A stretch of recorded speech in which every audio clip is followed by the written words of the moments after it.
Subscribe our channel and don't forget to press the bell icon to get the latest updates. नमस्कार, कैसे हैं आप सब लोग। तो चलिए आपको बताते हैं महाराष्ट्र के बारे में एक अनोखी बात। बुधवार रात 8 बजे से महाराष्ट्र में मिशन स्टार्ट किया गया। उस मिशन का नाम है ब्रेक द चेन। वो ऑलरेडी शुरू हो चुका है। ब्रेक द चेन एक तरीके का कर्फ्यू है जो महाराष्ट्र में कोरोना को कंट्रोल करने के लिए लगाया गया है और आज उसका पहला दिन था। इस वीडियो में हम आपको बताएंगे कि उस कर्फ्यू का पहला दिन कैसा रहा। क्या सरकार का जो ये लगाया गया कर्फ्यू है ये हेल्पफुल रहा या नहीं रहा, या क्या क्या और इसमें जो कमियां थी, निर्देश दिए गए हैं, ऑर्डर्स दिए गए हैं, इसकी कमियों को देखते हुए इस वीडियो में हम आपको इसकी पूरी जानकारी देंगे। तो इस वीडियो में हमारे साथ आप लास्ट तक ज़रूर बने रहिएगा और हमारे चैनल को सब्सक्राइब करना बिल्कुल ना भूलिएगा। महाराष्ट्र में कोरोना को देखते हुए लगाया गया है एक मिशन इट मीन्स एक कर्फ्यू टाइप लगाया गया है। उसका नाम है ब्रेक द चेन। उसके तहत पूरे स्टेट में सीआरपीसी की धारा 144 के तहत निषेधाज्ञा लगा दी गई है।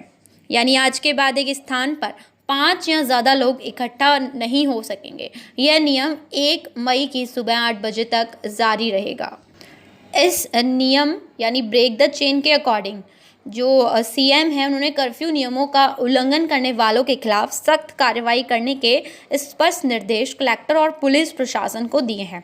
मुख्यमंत्री ने साथ में ये भी कहा है कि राज्य में पाबंदियों को कठोरता से लागू किया जाना चाहिए। डीजीपी संजय पांडे ने स्पष्ट किया है कि इस बार नियम को और कड़ाई से लागू किया जाएगा। इस बार बेवजह बाहर घूमने वालों के खिलाफ लाठी का इस्तेमाल भी किया जा सकेगा। इस नियम के अनुसार मुख्यमंत्री ने 6 बड़े निर्देश दिए हैं, जो ये हैं हम आपको बताएंगे इस वीडियो में। इस कर्फ्यू के दौरान एसेंशियल्स हैं वो बंद नहीं होंगे। इसका मतलब है कि इस कर्फ्यू के दौरान ज़िंदगी के लिए ज़रूरी और बहुत ज़रूरी सेवा सुविधाएं बंद नहीं होंगी, लेकिन इन गतिविधियों के लिए नियमों का उल्लंघन और भीड़ नहीं होनी चाहिए। यदि नियमों का पालन नहीं हो रहा होगा तो इन सुविधाओं को बंद करने का फैसला स्थानीय प्रशासन ले सकता है। दूसरा बड़ा निर्देश ये है कि सरकार की ओर से कमज़ोर और गरीबों के लिए घोषित आर्थिक सहायता व्यवस्थित रूप से पहुंचाई जानी चाहिए। आर्थिक सहायता पहुंचाने में किसी प्रकार की शिकायतें नहीं मिलनी चाहिए। तीसरा उद्देश्य ये है कि मुख्यमंत्री ने कहा है कि कोरोना के मरीजों के लिए तैयार की गई जंबो सुविधा मानसून को देखते हुए सुरक्षित है या नहीं, इसकी जाँच पूरी तरीके से की जानी चाहिए। सभी अस्पतालों का फायर सेफ्टी ऑडिट तुरंत करें। इस काम में किसी भी प्रकार की लापरवाही नहीं होनी चाहिए। फोर्थ पॉइंट यानी फोर्थ निर्देश ये है कि कोरोना संक्रमण का म्यूटेशन नमूने में पाया गया है। पिछली बार की तुलना में महामारी की गति काफ़ी तेज़ है। युवा ज़्यादा संक्रमित हुए हैं। मुख्यमंत्री ने कहा है कि माइक्रो और मिनी कंटेनमेंट जोन की ओर विशेष ध्यान दिया जाना चाहिए। उन्होंने कहा है कि ऑक्सीजन और रेमडेसिविर का उचित और सही इस्तेमाल होना चाहिए। मुख्यमंत्री ने कहा है कि कोरोना महामारी के फैलाव के लिए विवाह समारोह जिम्मेदार नजर आए हैं, इसलिए जिला और पुलिस प्रशासन विवाह समारोह में सभी नियमों का पालन सुनिश्चित करे। लास्ट और छठा निर्देश ये है कि कोरोना नियंत्रण टास्क फोर्स के डॉक्टर संजय ओक ने कहा कि रेमडेसिविर इंजेक्शन का बेवजह इस्तेमाल टाला जाना चाहिए। महाराष्ट्र के सीएम उद्धव ठाकरे ने पीएम मोदी से कहा है कि कोरोना को एक प्राकृतिक आपदा घोषित कर देना चाहिए।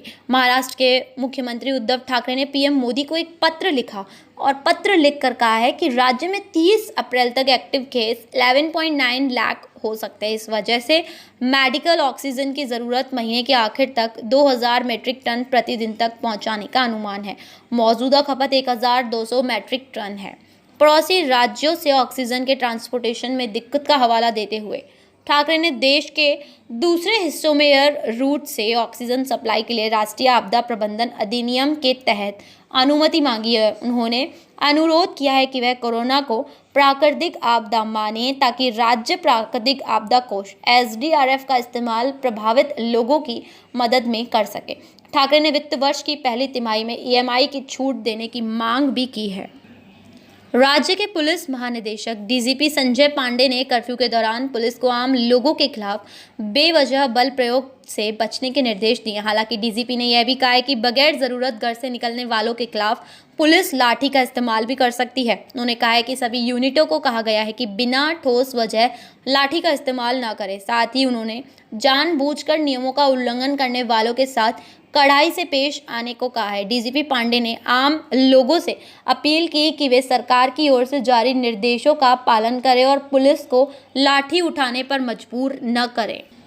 राज्य में तैनात होंगी एसआरपीएफ की 22 कंपनियां। डीजीपी पांडे ने बताया कि 2 शिफ्ट में सभी पुलिसकर्मी सड़कों पर होंगे। इसके अलावा 13,280 होमगार्ड और एसआरपीएफ की 22 कंपनियां भी तैनात की जाएंगी। पुलिस कोई पास नहीं जारी करेगी और नियमों का पालन कराने के लिए स्थानीय निकायों से सहयोग करेगी और जुर्माना भी वसूलेगी।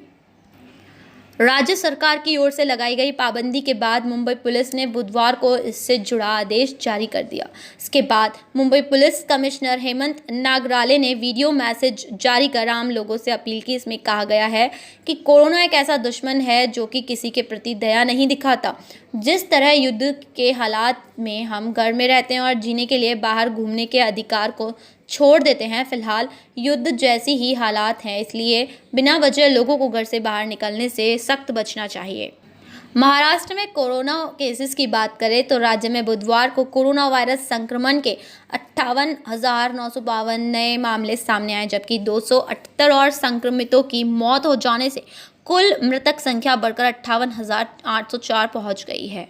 राज्य में 11 अप्रैल को संक्रमण के 63,294 मामले सामने आए, जो कि अब तक का सबसे बड़ा आंकड़ा है। स्वास्थ्य विभाग के मुताबिक राज्य में अब तक कुल 35,78,160 लोग संक्रमित हुए, जिनमें से 29,05,721 ठीक भी हो चुके हैं।